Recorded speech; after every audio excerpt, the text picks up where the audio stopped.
இது மகிமை நேரம். ஆண்டவராகிய இயேசு கிறிஸ்துவின் இனிதான நாமத்தினாலே இந்த 2ஆம் நாளின் காலை வேளைக்காக என் தேவாதி தேவனை ஸ்தோத்தரிக்கின்றேன். நாம் இந்த வாரம் முழுவதுமாக மறக்கக்கூடாது அப்படிங்கிற ஒரு தலைப்பின் கீழே நாம் சிந்தித்து கொண்டிருக்கின்றோம். முதல் நாளிலே நாம் பார்த்தோம், கர்த்தருடைய வேதத்தை மறக்கக்கூடாது என்று சொல்லி நாம் பார்த்தோம். இந்த 2வது நாளிலே கர்த்தரை மறக்கக்கூடாது அப்படிங்கிற ஒரு தலைப்பின் கீழே நாம் தியானிக்க இருக்கின்றோம். ஆதாரமாக எடுத்துக்கொண்ட வசனம் உபாகமம் 6ஆம் அதிகாரம் 12ஆம் வசனம். நீ அடிமைப்பட்டிருந்த வீடாகிய எகிப்து தேசத்திலிருந்து உன்னை புறப்பட பண்ணின கர்த்தரை மறவாதபடிக்கு எச்சரிக்கையாயிரு. நீ அடிமைப்பட்டிருந்த வீடாகிய எகிப்து தேசத்திலிருந்து உன்னை புறப்பட பண்ணின கர்த்தரை மறவாதபடிக்கு எச்சரிக்கையாயிரு. கர்த்தரை மறக்கக்கூடாது. பொதுவாக இந்த உலகத்தில் நமக்கு பிரியமானவங்களை நம்ம ஒரு நாள் நம்ம மறக்கவே மாட்டோம்ல. அவங்க பேசின வார்த்தைகள், அவங்க நமக்கு வாங்கி கொடுத்த கிஃப்ட்டு, இல்லை அவங்களோடு நம்ம பழகிற பழக்கத்தை வச்சு அவங்கள ஒரு நாள் நம்ம நினச்ச முடியாது, மறக்கவே முடியாது. நம்முடைய வீட்டில் என்னது ஒரு ஃபங்க்ஷன் வச்சுருந்தாலும் கூட கண்டிப்பாக நம்ம அவங்கள இன்வைட் பண்ணாமல் என்ன செய்ய மாட்டோம், இருக்கவே மாட்டோம். இப்போ சப்போஸ் நம்ம வீட்டில் ஒரு ப்ரேயர் மீட்டிங் தான் அரேஞ்ச் பண்ணி வச்சுருக்கிறோன்னு வைங்க, நம்ம எல்லாரும் இன்வைட் பண்ணியிருப்போம், குருவானவரை இன்வைட் பண்ணியிருப்போம், அப்புறம் நம்ம சர்ச்சில் உள்ளவங்களை இன்வைட் பண்ணுவோம், அப்புறம் நம்ம சாப்பாடுக்கு ரெடி பண்ணியிருப்போம், எல்லாத்துக்குமே எல்லா அரேஞ்ச்மெண்ட்ஸ் இருக்கும். ஆனால் அதற்கு முன்னதாக நாம் கர்த்தரை நாம் அழைத்திருக்கிறோமா என்று நாம் யோசித்து பார்க்க வேண்டும். இந்த ஜெபக்கூட்டத்தில் ஏசப்பா நீங்கள் என்னுடைய வீட்டில் வந்து இந்த ஜெபக்கூடுகை ஆசீர்வதித்து தாரும் அப்படின்னு நம்ம என்னைக்காக கூப்பிட்டுருக்குறோமா? நான் என்னுடைய வாழ்க்கையில் அதை ஒரு நாள் யோசித்து பார்த்தேன். நம்ம எல்லாரும் இன்வைட் பண்ணுறோம், நமக்கு தெரிஞ்சவங்க, உறவுக்காரங்க, நண்பர்கள், நம்ம சர்ச்சில் உள்ளவங்க, நமக்கு அறிமுகமானவங்களெல்லாம் சொல்கிறோம். ஆனால் அந்த ஜெபக்கூடுகைக்கு அல்லது நம்முடைய காரியங்களுக்கு முதலாவதாக ஏசப்பா நீங்கள் வாங்க அப்படின்னு சொல்லி நம்ம என்னைக்காவது அழைச்சிருக்கிறோமா அப்படின்னு சொல்லி நான் ஒரு நாள் சிந்திக்கும்போது எனக்கு ரொம்ப அந்த காரியம் எனக்கு ரொம்ப ஆச்சரியமாக இருந்தது. நம்ம ஒரு நாள் கூட ஏசப்பா நம்ம அப்படி கூப்பிடல, எல்லாம் அரேஞ்ச் பண்ணுறோம். ஆனால் நம்ம அவர் இந்த கூட்டத்துக்கு வந்திருக்கிறாரான்னு சொல்லி நமக்கு என்ன செய்யாது, தெரியாது. ஆனால் நம்ம கர்த்தரை நாம் ஒருபோதும் மறந்து போகக்கூடாது. ஆனால் அப்படி நம்ம வீட்டில் மறந்து போனோன்னு சொன்னால் நம்முடைய வாழ்க்கையில் பார்த்திங்கன்னா அநேக பிரச்சனைகள், அநேக சோதனைகளை நாம் சந்திக்க நேரிடுகிறது. அப்போ தான் புரிஞ்சுக்கணும், நாம் கர்த்தரை அழைக்கவில்லை, இந்த நிகழ்ச்சிக்கு அந்த ஃபங்க்ஷன் நம்ம கர்த்தரை முன்னதாக வைக்கவில்லை என்று சொல்லி நாம் புரிந்து கொள்ளலாம். பாருங்கள், அந்த யோவான் 2ஆம் அதிகாரத்தில் நம்ம ஒரு சம்பவத்தை வாசிக்கிறோம். எல்லாருக்கும் தெரிந்த சம்பவம். அந்த கானா ஒரு கல்யாண வீட்டில், அந்த கல்யாண வீட்டிற்கு இயேசு அழைக்கப்பட்டிருந்தாங்க, அவருடைய சீடர்கள் அழைக்கப்பட்டிருந்தாங்க, அவருடைய தாயும் அழைக்கப்பட்டிருந்தாங்க. அப்போ நான் ஒரு நாள் நினச்சேன், சப்போஸ் இந்த கல்யாண வீட்டுக்காரங்க ஏசப்பாவுக்கு கார்டு கொடுக்கலன்னு வைங்க, திருமண கார்டு கொடுக்கலன்னு வச்சுங்க, அழைக்கலைன்னு வச்சுருந்தீங்களா, அப்போ என்ன நடந்திருக்கும்? அந்த கல்யாண வீட்டில் இந்த குறைவு ஏற்பட்ட போது அந்த வீட்டில் எவ்வளோ கஷ்டம் இருந்திருக்கும்ல. ஐயோ, இப்படி இவ்வளோ பெரிய ஃபங்க்ஷன், இவ்வளோ ஒரு அவமானம் வந்துருச்சே, இவ்வளோ ஒரு பற்றாக்குறை வந்துருச்சேன்னு சொல்லி ரொம்ப மணமக்களுடைய வீட்டார் எல்லாம் ரொம்ப கலங்கியிருப்பாங்க. ஆனால் அன்றைக்கு இயேசு குடும்பத்தை அழைத்திருந்ததுனால, இயேசுவும் அங்கே இருந்ததுனால அந்த குறைவு நிறைவாக மாற்றப்பட்டதில்லை. இப்போ நம்முடைய வாழ்க்கையில் கூட எந்த நிகழ்வுகள் ஆனாலும் கூட நாம் ஏசப்பாவை அழைப்பதற்கு நாம் ஒரு நாளும் மறந்து போகக்கூடாது. கர்த்தரை நாம் அழைக்க வேண்டும். ஏசப்பா, என்னுடைய குடும்பத்துக்கு நீங்கள் வாங்க, என்னுடைய குடும்பத்தில் எந்த ஃபங்க்ஷன் வச்சுருக்கிறேன், என்னுடைய வாழ்க்கையில் நான் செய்கிற காரியம் அதுதான். ஒரு மனுஷனிடத்தில் சொல்வதை போல், ஏசப்பா நான் எங்கள் வீட்டில் எந்த ஃபங்க்ஷன் வைக்க போகிறேன், ஏசப்பா நான் என் மகனுக்கு என்கேஜ்மெண்ட் வச்சுருக்கிறேன், ஏசப்பா என் மகனுக்கு திருமணம் வச்சுருக்கிறேன், ஏசப்பா நாங்கள் இந்த காரியத்துக்கு புறப்பட்டு போகிறோம், நீங்கள் எங்கள் கூட வாங்க.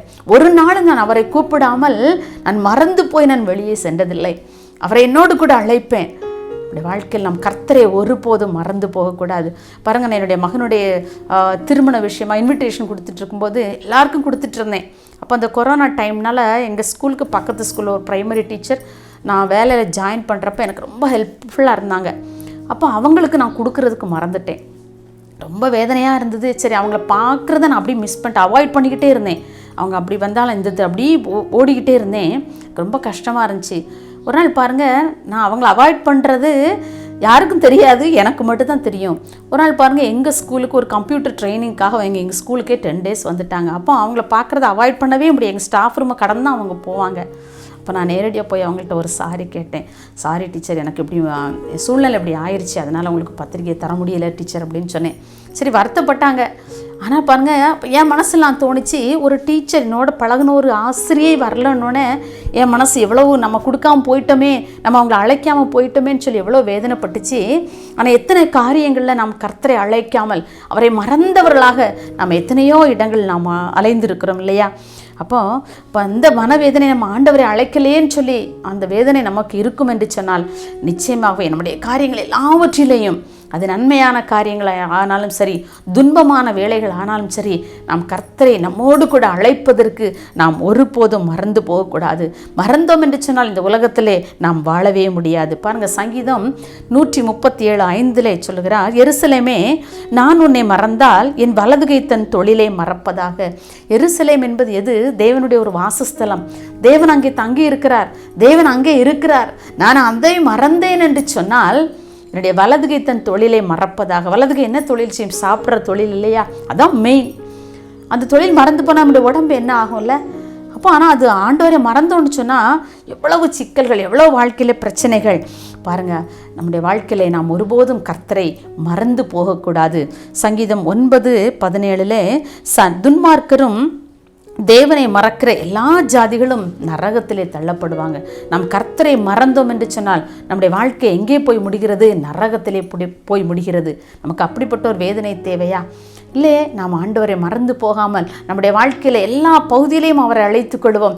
என்னோடு கூட வாங்கப்பா என்று சொல்வோம். அவர் நம்மோடு கூட வருவார், நம்முடைய வாழ்க்கையை ஆசீர்வதிப்பார். இன்னும் சங்கீதம் ஏசாயா 51:12 இவ்வாறு வாசிக்கிறோம், உன்னை உண்டாக்கின கர்த்தரை மறக்கிறதற்கு நீ யார்?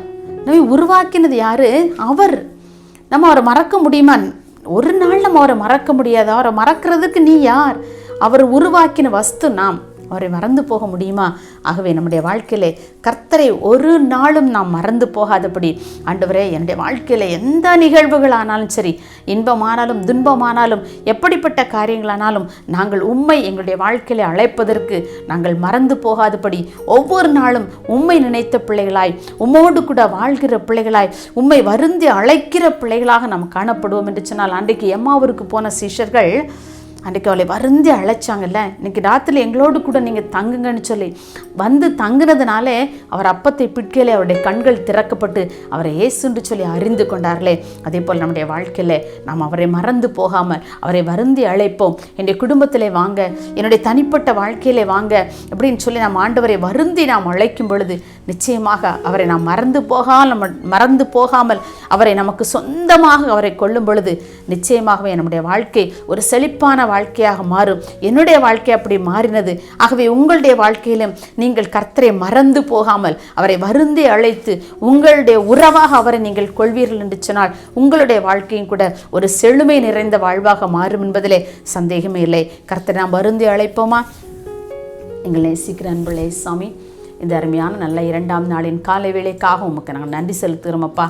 ஆண்டவரே, இந்த 2வது நாளிலும் கூட நாங்கள் கர்த்தரை மறக்கக்கூடாது என்கிற சொல்கிற ஒரு வேத வசனத்தை நாங்கள் தியானித்தோம். ஆண்டவரே, எங்களுடைய வாழ்க்கையில் நாங்கள் உம்மை மறந்து போகாதபடி ஆண்டவரே எங்களுக்கு நியமித்திருக்கிற ஓட்டத்திலே நாங்கள் ஓடும்படியான கிருபைகளை எங்களுக்கு தாங்க சாமி. நாங்கள் உலக மனிதர்கள் எங்களை மறந்து போகலாம், நாங்கள் உலக மனிதர்களை மறந்து போகலாம் அப்பா. ஆனால் உங்களை மாத்திரம் நாங்கள் மறந்து போகாதபடி எங்களுடைய வாழ்க்கையில் எந்த பகுதியிலையும் உம்மை முன்வைத்து எங்களுடைய காரியங்களில் எல்லாவற்றிலையும் உம்மை அழைத்து உம்மை பிரதானமாக கொண்டு எங்களுடைய வாழ்க்கையின் செயல்முறைகள் எல்லாவற்றையும் நிகழ்த்த எங்களுக்கு நீங்கள் உதவி செய்யும்படியாக ஜெபிக்கிறோம். நாங்கள் உம்மை மறந்தோம் என்று சொன்னால் எங்களுடைய வாழ்க்கை எப்படிப்பட்ட வாழ்க்கையாக இருக்கும் ஐயா. ஆனால் உம்மை நாங்கள் நேசிக்கிற பிள்ளைகளாக உம்மை எங்களுடைய வாழ்க்கையில அழைத்து ஒவ்வொரு நாளும் உம்மை எங்களுக்கு உறவாக கொண்டிருந்தோம் என்று சொன்னால் அது எவ்வளவு இனிமையான ஒரு வாழ்வாக இருக்கும்.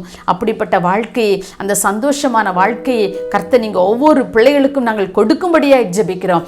என்னுடைய வாழ்க்கையில நீர் என்னுடைய உறவாக இருக்கிறதுனால என்னுடைய வாழ்க்கையில ஏற்படுகிற ஒவ்வொரு சந்தோஷங்களுக்காக உமக்கு நன்றி செலுத்துகிறேன். அதே போல இதை கேட்டுக்கொண்டிருக்கிற ஒவ்வொரு பிள்ளைகளுடைய வாழ்க்கையிலும் ஆண்டவரே உம்மை மறந்து போகாதபடி அப்பா, நீங்க உம்மை தன்னுடைய வாழ்க்கையில உம்மை முன்வைத்து எல்லா காரியங்களிலும் உம்மை வருந்தி அழைத்து தன்னுடைய காரியங்களை எல்லாவற்றையும் செயல்படுத்த பிள்ளைகளுக்கு நல்ல இருதயத்தை கொடுக்கும்படியாக ஜெபிக்கிறோம். உம்முடைய கரத்திலே தாழ்த்தி அர்ப்பணிக்கிறோம். இயேசுவின் நாமத்தில் பிதாவே, ஆமென்.